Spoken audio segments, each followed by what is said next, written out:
नमस्कार दोस्तों, मेरा नाम है सुमित और आप सभी का स्वागत है हिस्टोरियन बाबा यूट्यूब चैनल पर। तो चलिए शुरू करते हैं।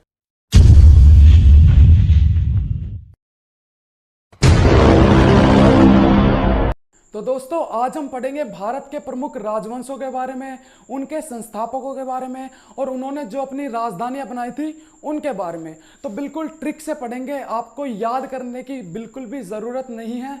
और इस टॉपिक से लगभग हर कॉम्पिटिटिव एग्जाम में एक क्वेश्चन देखने को मिलता है और मैं आपको गारंटी देता हूं कि वीडियो एंड होने पर आप इनमें से आए हुए सभी क्वेश्चन को सोल्व कर पाएंगे। तो दोस्तों रेडी हो जाइए हंसने के लिए और पढ़ने के लिए। तो यहाँ मैंने लिखे हैं प्रमुख राजवंश, ये उनकी राजधानियाँ और ये उनके संस्थापक। तो चलिए एक एक करके सबको ट्रिक के थ्रू याद करते हैं।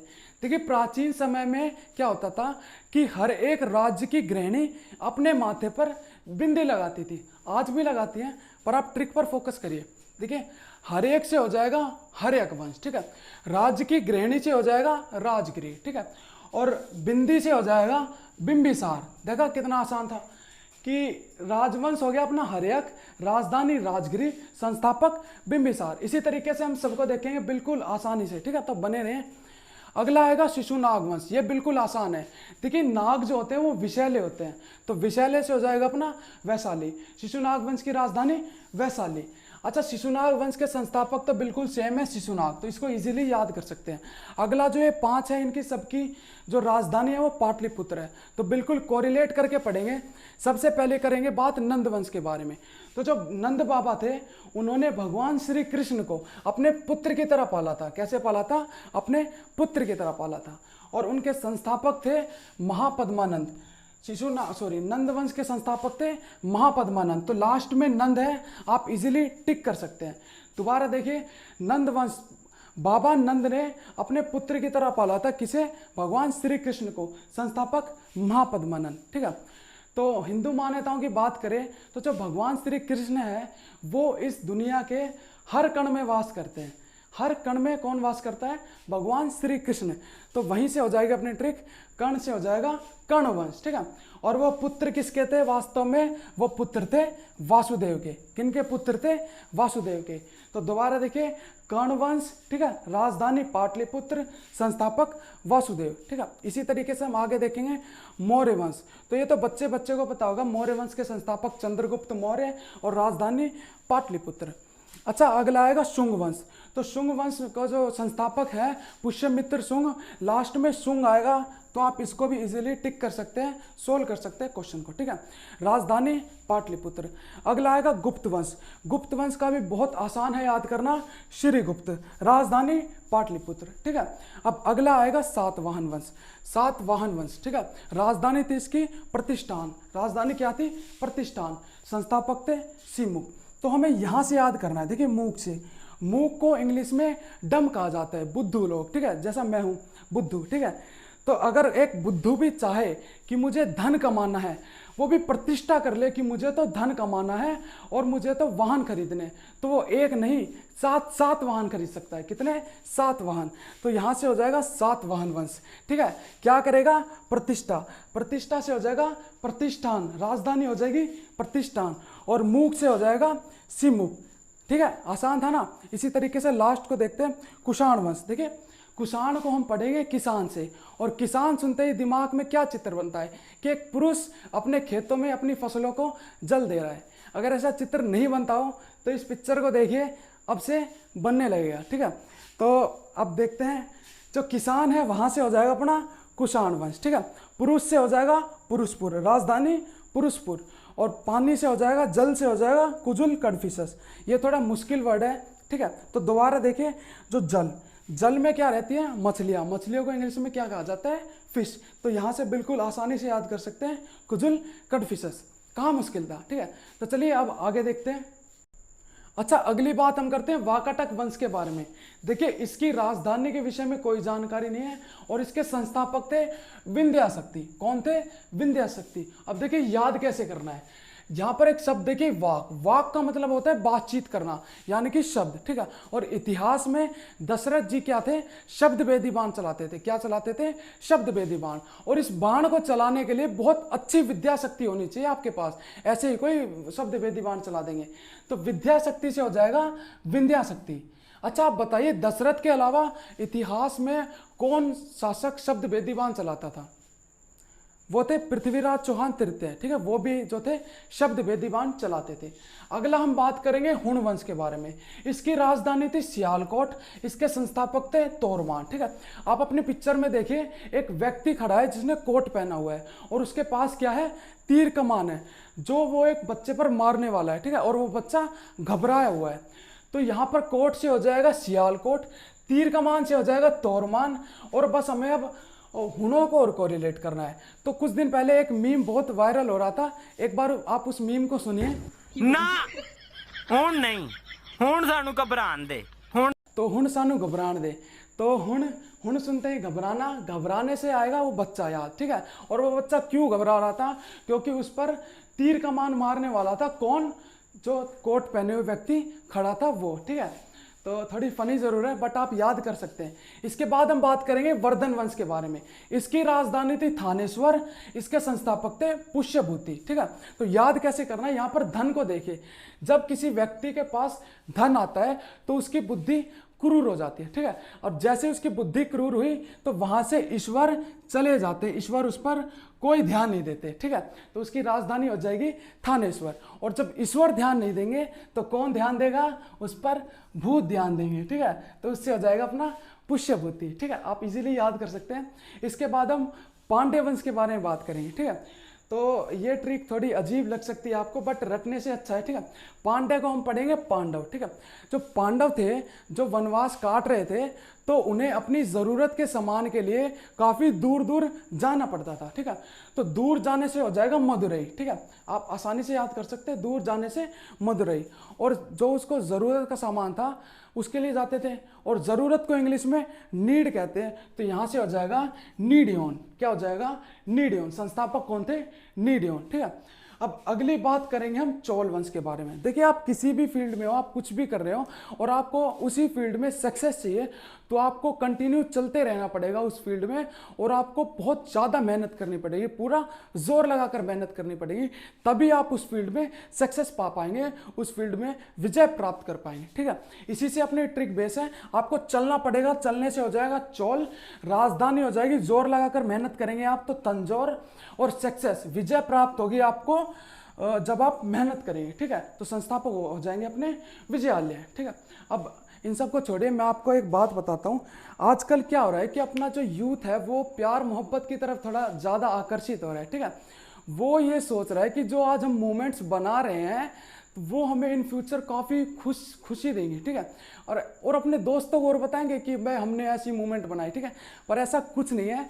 जब उनके सामने सच्चाई आएगी तो यही मूवमेंट उनको बिल्कुल कांच की तरह चुभेंगे, ठीक है, कांच की तरह। तो आई एम सॉरी, ये कोई मैं आपको ज्ञान नहीं दे रहा था, इससे अपना क्वेश्चन सॉल्व होगा अगला, ठीक है।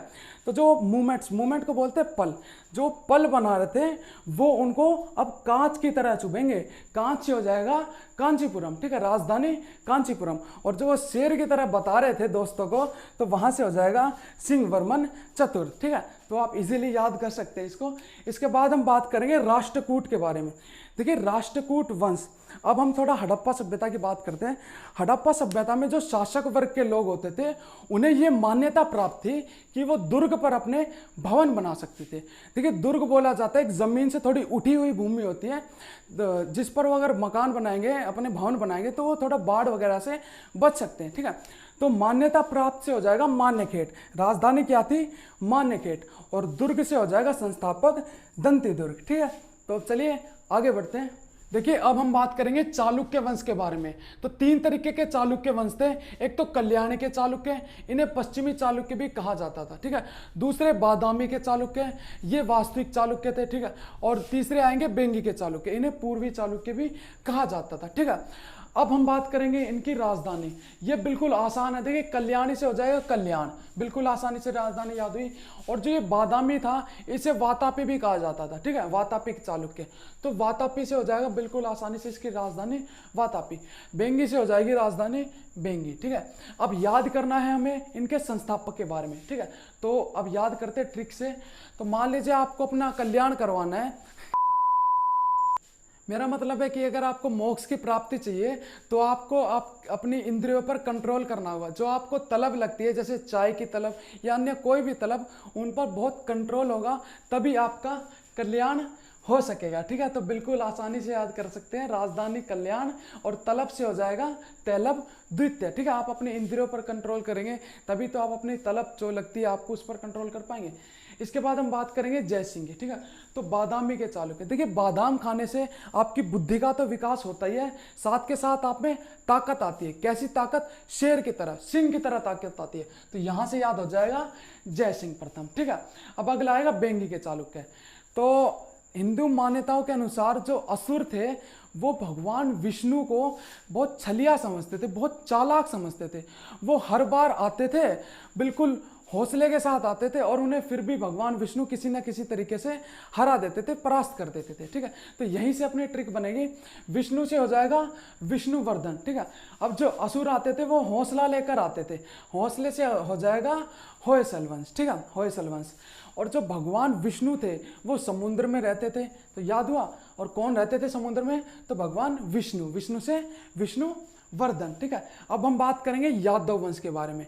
देखिए यादव, जो अब कृष्ण भगवान की बात करते हैं, कृष्ण भगवान का संबंध था यादव वंश से, ठीक है। तो वो एक देव तो थे ही, तो देव से हो जाएगा देवगिरी। और आपको इसका संस्थापक याद करना पड़ेगा, बिल्लभ प्रथम। क्या नाम था? बिल्लभ प्रथम, ठीक है। अब इसके बाद हम बात करेंगे कदम वंश के बारे में, ठीक है। इसको हम इस तरीके से याद कर सकते हैं, देखिए मयूर होता है ना, मयूर, उसका पूरा शरीर सुंदर होता है पर उसके पैर जो होते हैं वो इतने सुंदर नहीं होते, ठीक है। और मयूर नॉर्मली अब तो फिलहाल अपने छतों पर या टावर वगैरह पर भी दिख जाते हैं, पर ये बेसिकली वन्य जीव है तो ये वन में रहते हैं, ठीक है। तो हम इसे याद कर सकते हैं, देखिए याद करने के लिए बताया मैंने। कदम, मोर के कदम बिल्कुल मतलब सुंदर नहीं होते, किसके? मयूर के। मयूर शार्मन संस्थापक, ठीक है।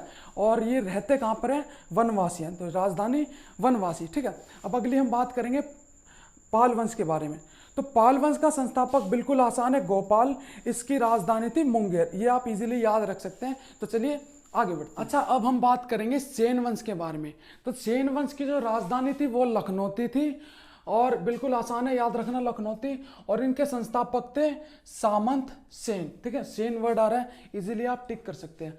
अगला आएगा उत्पल वंश, यहां भी पल आ गया ये तो मूवमेंट बन गया है ना।